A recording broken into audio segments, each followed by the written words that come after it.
ನಮಸ್ಕಾರ. ನಾವು ಮದುವೆ ಮುಂಜಿ ಸಮಾರಂಭಗಳಿಗೆ ಊಟಗಳನ್ನು ಗಡದ್ದಾಗಿ ಮಾಡ್ತೇವೆ. ಊಟ ಮಾಡಿ ಆದಮೇಲೆ ನಾವು ಸಾಮಾನ್ಯವಾಗಿ ಐಸ್ ಕ್ರೀಮ್ ತಿಂತೇವೆ ಅಥವಾ ಕೋಲ್ಡ್ ಕುಡಿತೇವೆ. ಕೆಲವರಲ್ಲಿ ಜ್ಯೂಸ್ ಕುಡಿತಾರೆ, ಕೋಲ್ಡ್ ಮಜ್ಜಿಗೆ ಕುಡಿತಾರೆ. ಮಜ್ಜಿಗೆ ಒಳ್ಳೆಯದು, ಆದರೆ ಕೋಲ್ಡ್ ಮಜ್ಜಿಗೆ ಅಷ್ಟು ಒಳ್ಳೆಯದಲ್ಲ. ಯಾಕಂದರೆ ನಾವು ತಿನ್ನುವಂಥ ಆಹಾರ ಜೀರ್ಣ ಮಾಡಲಿಕ್ಕೆ ಅಲ್ಲಿ ಅಗ್ನಿ ಬೇಕಲ್ಲ, ಅಗ್ನಿಯನ್ನು ತಂಪು ಮಾಡಿಸುವಂಥ ಕೋಲ್ಡ್ ಯಾವಾಗಲೂ ಕುಡಿಬಾರ್ದು. ಆದರೆ ಈಗ ಒಂದು ಮದುವೆಯಲ್ಲಿ ಹೊಸ ಒಂದು ಟ್ರೆಂಡ್ ನೋಡಿದೆ ನಾನು.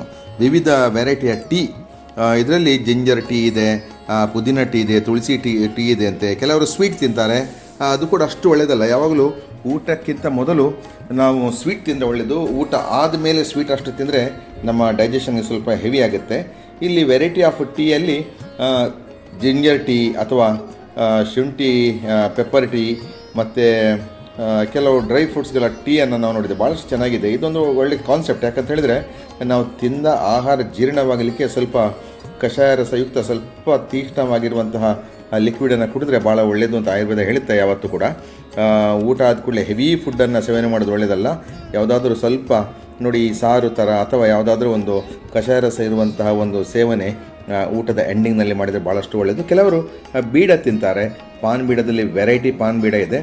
ಪಾನ್ ಬೀಡಕ್ಕೆ ತಮಗೆಲ್ಲ ಗೊತ್ತಿದೆ, ಒಳ್ಳೆಯ ಜೀರ್ಣ ಮಾಡುವಂಥದ್ದು ಶಕ್ತಿ ಸಾಮರ್ಥ್ಯ ಇದೆ. ಪಾನ್ ಬೀಡದಲ್ಲಿ ಪಿತ್ತ ಪ್ರಕೃತಿಯವರು ಜಾಸ್ತಿ ತಿನ್ನಬಾರ್ದು. ಈಗ ಸ್ವೀಟ್ಸ್ ಎಲ್ಲ ಹಾಕಿ ಬಡೆ ಸೊಪ್ಪು, ಯಾಕಂದರೆ ಮಿಶ್ರಯ ಆಯುರ್ವೇದದಲ್ಲಿ ಮಿಶ್ರಯ ಬಡೆ ಸೊಪ್ಪನ್ನು ಊಟಕ್ಕಿಂತ ಮೊದಲು ತಿನ್ನಬೇಕು. ಅದು ಅಗ್ನಿ ದೀಪಕ. ಅದು ಅಗ್ನಿ ಪಾಚಕ ಅಂದರೆ ಜೀರ್ಣ ಮಾಡುವಂಥದ್ದು, ಅಗ್ನಿ ದೀಪಕ ಅಂದರೆ ಅಗ್ನಿಯನ್ನು ವೃದ್ಧಿ ಮಾಡುವಂಥದ್ದು.